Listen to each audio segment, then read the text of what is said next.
Hey everyone, I'm Tristan. I'm Jacqueline. Sienna. And today we're going to talk about how nuclear energy works.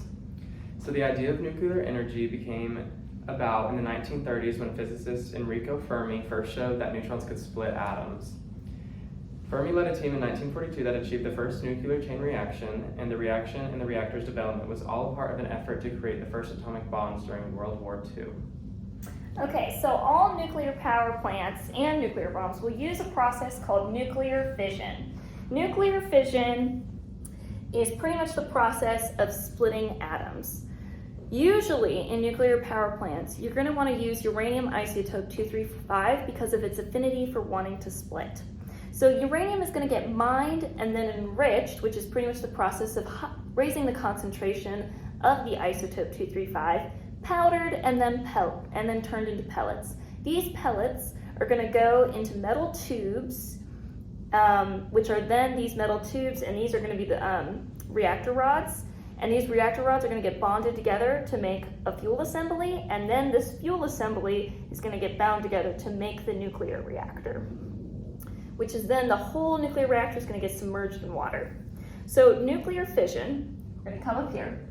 So basically what's happening in nuclear fission is you have this uranium atom, and it's going to get bombarded with neutrons, and when that happens, it's going to split into two lighter elements and then also send out other neutrons. And these other neutrons are going to go on and hit other uranium atoms, which are going to cause those to split and release more neutrons. And this whole process is going to generate a lot of energy and a lot of heat, which is going to heat up the water that the reactor is submerged in that I mentioned earlier. Okay, so here down below I have a quick diagram of a nuclear power plant, specifically a pressurized nuclear power plant, because 65% of US nuclear power plants use a pressurized system instead of boil water reactors. So pretty much what happens is down here you have the nuclear reactor core. Now, this is going to have boron control rods, which are basically going to, it's an element that's going to want to snatch neutrons away from the chain reaction, which can cause it to slow or stop, and you can control the chain reaction that way. So as this water is heating up, it's going to get to about 300 degrees Celsius, but it won't boil because this is going to be under a pressure. So it's going to keep that in a liquid form, which is then going to get run through these tubes. It's going to heat up water in this secondary tank. Now in this secondary tank, you have water getting drawn up from a large water body source, like a lake or something. And it's going to come up here, run past the condenser, and into this tank where once it gets heat up, it's going to boil and turn into steam. That steam is going to rise up through the top and come here to a steam turbine, which is going to turn the turbine. And that turning is mechanical energy, which is going to turn a shaft at a generator. And that mechanical energy is going to get turned into electrical energy, which is then going to be sent to power communities and industries, etc. Now, this steam, after it's done cranking the turbine, is going to come down here to the condenser, where some of that water is going to turn back into a liquid and then can be recycled into the system. And excess steams are going to go into the steam tower, which we all see, where huge towers where a lot of steam comes out. Okay, and that's how a nuclear power plant works. So when people tend to hear the word nuclear, it's kind of deterring, scary, and after seeing all that, you can see how things could go wrong. But sourcing nuclear energy is actually far more safe than a lot of people might think. During unusual events, safety can be summarized in three main points: to shut down operating reactors, to cool down reactors, and to contain radioactive materials. Safety in the design include the fuel rods, which can speed up or slow down the reaction, reactor vessels, hydro-cooling systems, and steel-reinforced concrete buildings that house the reactor. Sensitive detectors monitor things like temperature, pressure, and how much energy is coming out of the reactors. And there has an emergency stop system, which is one of two ways. The first being that it'll drop the control rods, completely shut down the reaction and will stop, or it injects a liquid, also known as poison, which stops the chemical reaction from further reacting.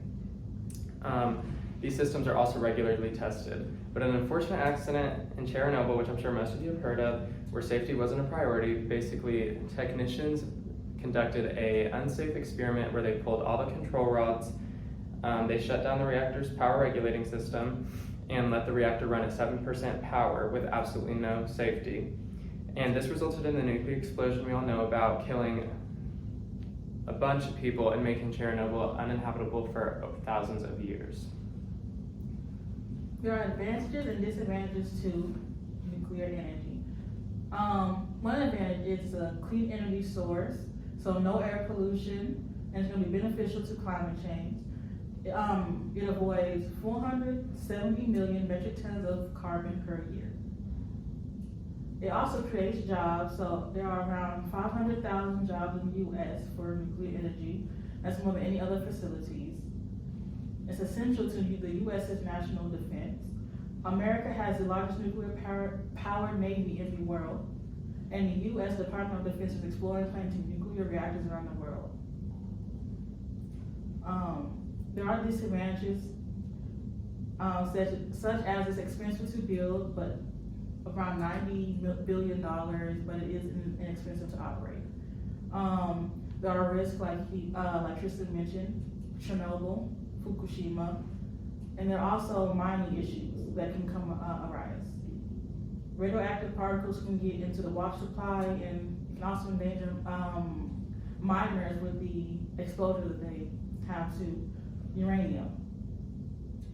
It's also a limited fuel supply, so it's not going to be forever. It has an end date. We don't know when that is as of right now.